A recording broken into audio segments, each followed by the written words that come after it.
Good morning, everyone. We're continuing here in the words of the CHOFETZ CHAIM. We said yesterday a very big heter, a very big a place to permit that if you're trying to protect yourself from someone that is out to get you or has gotten you before, then we said it's possible that you could say over these words of Lashon Hara to someone that's going to be able to rebuke him and stop him.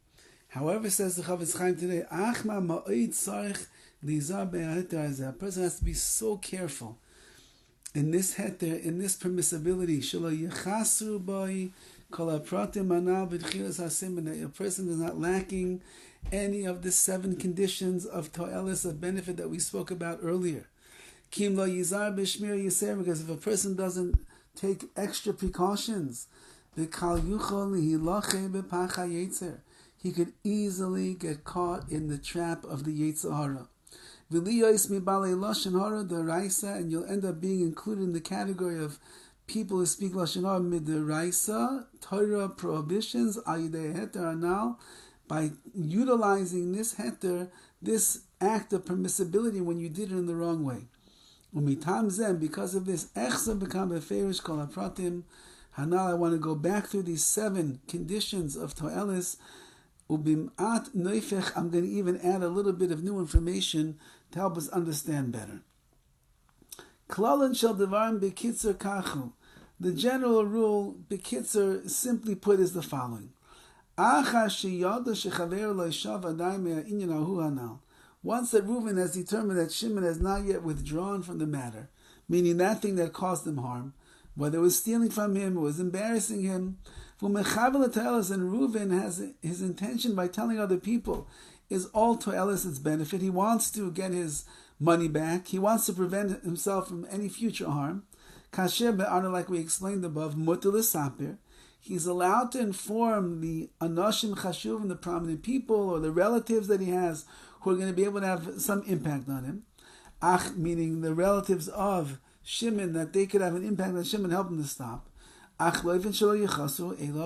he cannot be lacking any of the 7 conditions that we spoke about before. So he's going to go through them quickly once again. Prada Rishon, the first condition.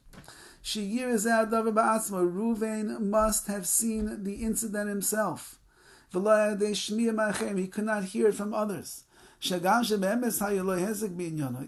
though Reuven knows that he suffered damages in his business or whatever it might have been, how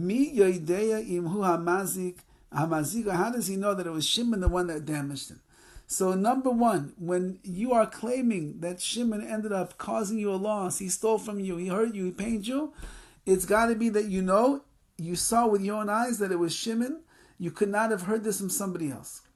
Prat Hasheni, the second condition, Lizar ma'oid shelo lahachlit b'tekef. Reuven has to be very careful, and that is he cannot make an immediate conclusion about what took place. That this thing for sure is stealing or it's damaging or offending him verbally, humiliation or anything. First, Reuven has to go through this matter very carefully and make sure that he's looking at it through the eyes of the Torah. Im hadin imay, and to make sure that he is correct and justified. And the one that's going against him, which is Shimon, he in fact is a ganav, he's a thief, and he's a damager, or he ridicules, or the like, whatever it is that he did in a negative way to Reuven. The kimat prat zeh kosher l'tzayir min hakoil. Says the CHOFETZ CHAIM, this is a very, very difficult condition to be able to make sure that you're truthful in it. A person, his human nature is, he never wants to acknowledge his own guilt. Whatever I do is just in my eyes. And therefore he will make up in his mind that he is justified to be able to go, to tell over these words of Lashon Hara about Shimon. If Reuven stumbles in this condition, and he thinks that Shimon acted wrong, and in truth he really did not, Memeluhu Bechal Motzei Shem Ra. Reuven now falls into the category of a Motzei Shem Ra, someone that is slandering and speaking gossip and falsely accusing Shimon. Ashu Chamer Miyasal Lashon Hara, which we explained before, is even worse than Lashon Hara, because Motzei Shem Ra is spreading lies about a person, and that is even worse than saying Lashon Hara. And therefore, says the CHOFETZ Chaim, yes, maybe there's a way that you could end up speaking and giving techacha, giving rebuke through other people, but you need to make sure that you're going to fulfill all these conditions. We're only in the second condition, and already the CHOFETZ Chaim is saying it's very difficult that you should cover all your bases to be able to say what you want to say. Anyway, we still have 5 more conditions to go through. Yetzer Hashem, we'll see those starting tomorrow. Have a wonderful day.